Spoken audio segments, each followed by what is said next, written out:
Kanaaf dubbii Waaqayyoo barachuudhaaf toora kanarratti argamtan nagaan isiniif abaayatu jecha kutaa dubbii Waaqayyoo milkaa'ummaa kan jedhuun walii wajjin barachaa akka jiru hin beekama. Egaa milkaa'ummaan maal akka ta'ee fi dhalli namaa tokko lafa kanarratti akkamittiin akka milkaa'uu danda'u kutaa kanarratti mata duree marsaa 4 baranneerra arni shanaffaadha jedhanii yaadanii jiru goruudhaaf jechuudha. Kana keessatti namoonni baay'een waa hubataniif jedhanii jedhama. Mee sagalee Waaqayyoo lafa tokko dubbisee Waaqayyoo kadhanneetti gala. Macaafa Iyyaasuu boqonnaa 1 lakkoofsa 5. Bara jireenya kee hundumaatti namni si dura dhaabbachuu danda'u hin jiru. Musee wajjin akkuma ta'e si wajjin isinan ta'a. Ani sin dhiisu sin irraafadhu. Biyya ani siif kennuuf abboota isaaniif kakadhe akka isaan dhaalan waan gootuuf cimii ija jabaadhu. Cimii ija jabaadhus seera Museen garbichi koo si abboome hundumaa eeguudhaaf of eeggadhu. Iddoo dhaqxu hundumaatti wanti ati gootu akka warsiif qixxaatutti isa irraa gara mirgaatti yookiis gara bitaatti hin jallatin. Macaafni seeraa kun afaan kee keessaa hin dhabamin. Halkanii fi guyyaas waa'ee isaa yaadi. Karaan kee akkasiif qajeelutti wanti ati gootus akka warsiif qixxaatutti wanta isa keessatti caafame hundumaa gaarii godhi eegi. Ani Waaqayyo gooftaan kee iddoo ati dhaqxu hundumaatti si wajjin jiraadha. Ati cimii ija jabaadhu sodaatin hin na'inis jedhee sin abboomne ree jedha. Mee Waaqayyoon kadhannaa. Haleluuyaa. Humna kootu beektu namatti jaallatte. Maaliin ibsuu isa naaf du'atti oolaatte. Dhugaa kee nalaree yamada gaaddisa. Waa'ee kee nu deessa.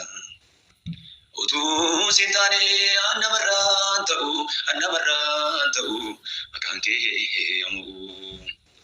Utuu siin taane annamarraan ta'u maqaan kee yommuu. Galgalli gaddaa yeroo dheeratu waan jiraatan fakkaatu fi rakkarraas hin baay'atu. Harkina yaadate suma taasumtani yommuu. Haleluuyaa. Maqaa gooftaa maqaa Yesuusiin yaa Waaqayyo.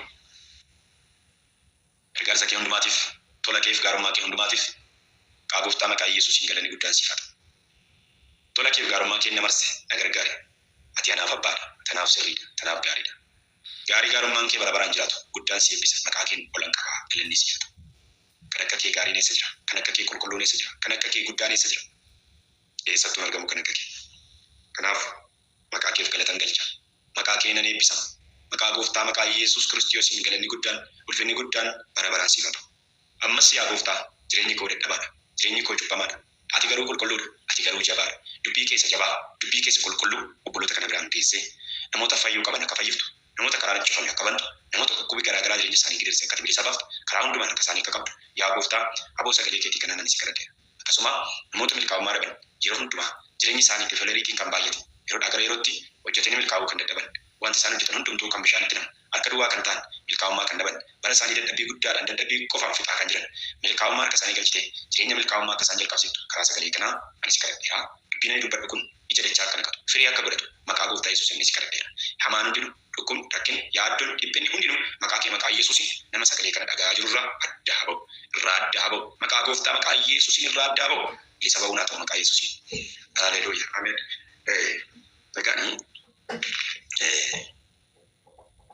waan isiniin jedha. Macaafa qulqulluu keessaa kutaa nama dubbisee waa'ee Iyyaasuutii fi Waaqayyo Iyyaasuudhaan jecha inni jedhudha. Iyyaasuu kana Waaqayyo utuu Museen jiruudha kan inni isa fo'ate. Musee wajjiniin hojii hojjechaa kan ture. Museen gaafa dhufu garuu Waaqayyo Iyyaasuu nama milkaa'aa gochuudhaaf ergaatti dubbata ture. Sagaleetti dubbata ture Waaqayyo. Maal jedheetti dubbata? Bara jireenya kee hundumaatti homtuu si dura dhaabbachuu hin danda'u jedheetu jalqaba lakkoofsa 5 dubbisee jechuudha. Bara jireenya kee zamanee kullu maannim liqaaqam አይችልም homtuu si dura dhaabbachuu hin danda'u. Inni kafiitee mana wanti si dura dhaabbatee darba si ga'u wanti si dura dhaabbatee adeemsa si ga'u tokkoyyuu hin jiru jedhee jalqaba. Milkaa'ummaa Iyyaasuu kan isin argitan Waaqayyotu waan si dura dhaabbatu hin jiru. Waan si dura dhaabbatu hin jiru yommuu jedhamu ati sin dhaabbattu jechuudha. hin deemtaa jechuudha. Guddinni kee adeemsi kee gara fuulduraatti deema. Hin deemtaa, hin tarkaanfattaa jechuudha. Tarkaanfatta hin deemta. Kana gochuudhaaf immoo ani si wajjin jira. Natu si wajjin ta'a. Karaa hundumaan karaan inni itti successful ta'an hojiidhaan, for spiritual, for economically kallattii hundumaan የእግዚአብሔር አብሮነት waaqayyoon wajjin ta'uu isaatti gaaduu isaas waaqayyoon wajjin ta'uu isaatti kan ka'e yoo ta'e malee eenyuyyuu qabaateef milkaa'u, eenyuyyuu dhabeefis milkaa'ummaan dhabu, eenyuyyuu barachuu dideef milkaa'uu didu, eenyuyyuu barateef milkaa'u, eenyuyyuu fira qabaateef milkaa'u, eenyuyyuu fira dhabeef milkaa'ummaan dhiisu, eenyuyyuu gabaabbateef milkaa'u, eenyuyyuu dheerateef milkaa'uu dhiisu. Firoota qaba. Sagalee kana gaafa dhageessa milkaa'ummaa kan jibbu hin jiru nan beeka. Mee namoonni milkaa'uu barbaadan utuu isin hin jedhe hundumti keessan akkasiin argamaa argitan nyaan garuu milkaa'ummaa edeni jedhu kun waaqayyo akkasii milkeessu yoo barbaadde jireenya kee guutuu waaqayyo jireenya kee kenna. Waaqayyo si wajjin taa'ee anas wajjin taa'us milkoofta. Lama ati immoo seerra tokko eegi. Dubbii Museen garbichi koo eegi. Wanta ati gootu akka wal sii qixxaatus akka wal sii qixxaatu ilaalame. Dubbii kana akka wal sii qixxaatu jedhamti.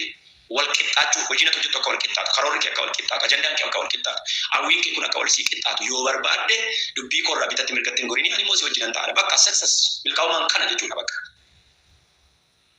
Kanaaf ingidda tireedii tokko kaleessaa hin seenne guyyaa kaleessaa guyyuma jimaatuma ta'uusaayyuu galgala yaadadde.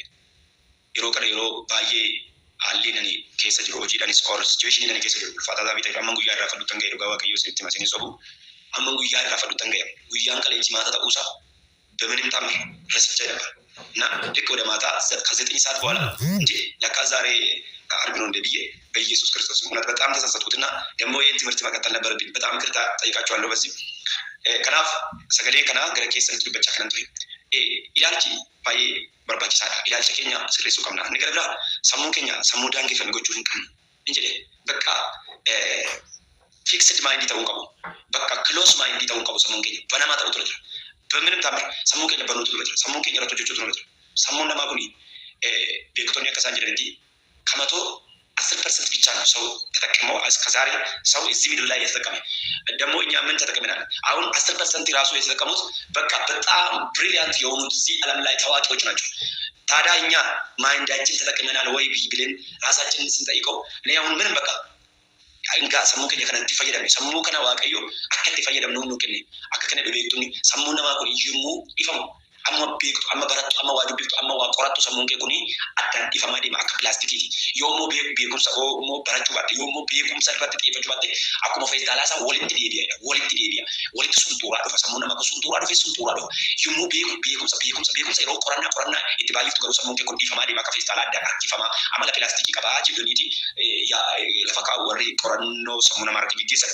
Kanaaf sammuu ግሮስድ ማይንድ jechuun sammuu guddate beekumsi koo dandeettiin koo haalli koo itti fufiinsan guddachaa deema jedhanii namoota yaadan kufaatiin kan yerooti federiitiin kan yerooti malee daangeffamuun koo kan yerooti malee kan itti fufaa miti an darbeetan deema haalli nan qaba kufaatiin nan qaba bakka anin kufu yoon kufes nan ka'a har'a naami jechuu yoo baate boru naami jette naan danda'amu yoo baate boru naa danda'ama an qabeenya guddaa an beekumsa guddaa an sammuu namaatiin hin hoogganamu waaqayyo anaafuu hooggansa naa kenne tarkaanfiin koo gara fuulduraatti hin cabu nan ka'a waan bara darbee lakkaa wanta isa dhufutu caala kan koo warra jedhan jechuudha warra gross mind warra jedhaman kun sammuun isaanii guddachaa bula malee xiqqaachaa bulu garagalchoo miti yoo kufatanii kufanillee ka'een itti fufa as yoon kayyuu nan qaqqaba ani nan qaqqaba addunyaan nan gatu warra jedhan jechuudha.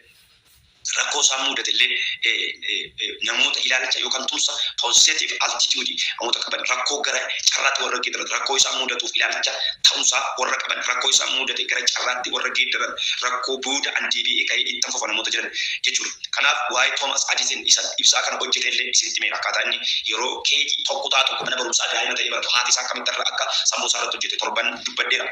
Namoonni biyya lafaa kana irratti hojii addunyaa ajaa'ibsu har'a hanga ammaatti miliyoona lakkaaman fayyadaman qabeenya miliyoona lakkaaman kan galfatan namoota akkamitti yoo ta'an namoonni kun gama qabeenyaan haala keessa jiranii tarii eessaayyuu ga'uu hin danda'an namoota jedhanii namoota ilaalamanidha. Namoota namni akka namaatti isaanii ilaali namoota namaa gadiiti namoota ilaalcha xinnooti namoota guddaa iddoo guddaa gaajidhamanii eegamanii miti addunyaa kanarratti chaalenjii kan fidan hafuuranis afooninis beekumsaanis kallattii kana sadan beekamtiidhaan beekumsaan yookaan naawuleejiidhaan guddaadhaan kan namoonni addunyaa kana ajaa'ibsiifachiisan qorattoonni gurguddaa jireenya qorattoota gurguddaa dugdeedhanii baakgiraawundii isaanii gaafa laaltan namoota baay'ee hawaasa keessatti tuffatamoo namni tuffatee gatee kun naman ta'u jedhani namoonni immoo hafuurumatti immoo namoota addunyaa kanarratti gurguddaa kan akka biiligiraam jireenya hafuuraa isaa yoo ta'an jireenya biiligiraam xummaa isaa yoo laaltan namoota immoo kan akka Jooshuwaa TV Jooshuwaa yoo laaltan akka yoo warra tanaan dura addunyaa kana chaalenjii godhee darba kan akka namoota gurguddaa kana yoo laaltan hafuuraan ifin namoota arrachee biyya keenya Itoophiyaa keessatti charchii gurguddaa abboo hafuuraa raajota gurguddaa ta'an dudduuba isaanii yoo laaltan warra namni tuffate naman taatu warra ittiin jiranidha.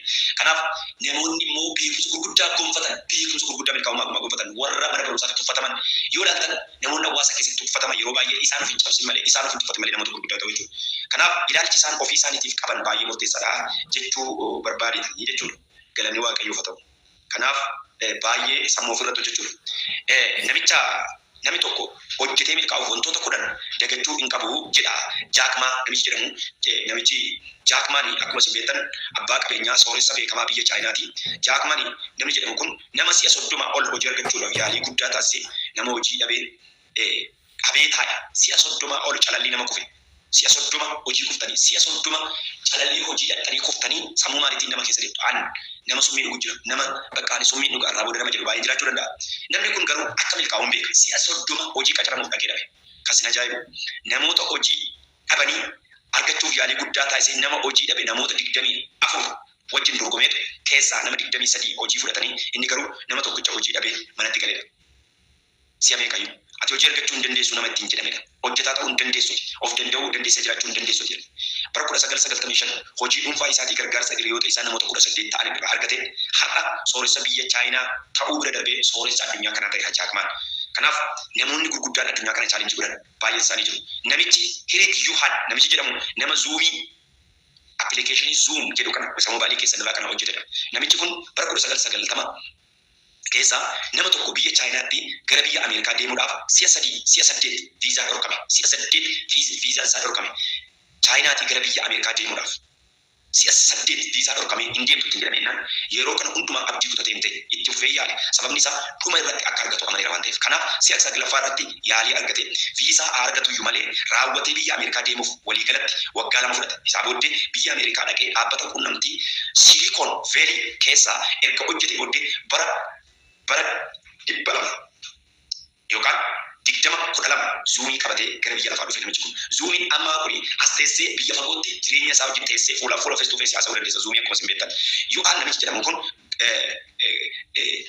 godaantota keessaa godaantota warra biyyatti haadha abbaa isaa wajjin godaanan warra qe'ee hin qabne warra rakkataa keessa nama tokkodha. Kan adda isa taasisu garuu sammuu addaa qaba. Appilikeeshinii zuumii jedhamu biyyatti adeemuu dhorkamee jennaan akka firoota isaa arguu dhabee jennaan viizaa isaa dhorkamee rakkina guddaa keessan sammuu isaa hojjisiise appilikeeshinii zuumii jedhu kana hojjetee addunyaatti as ba'e.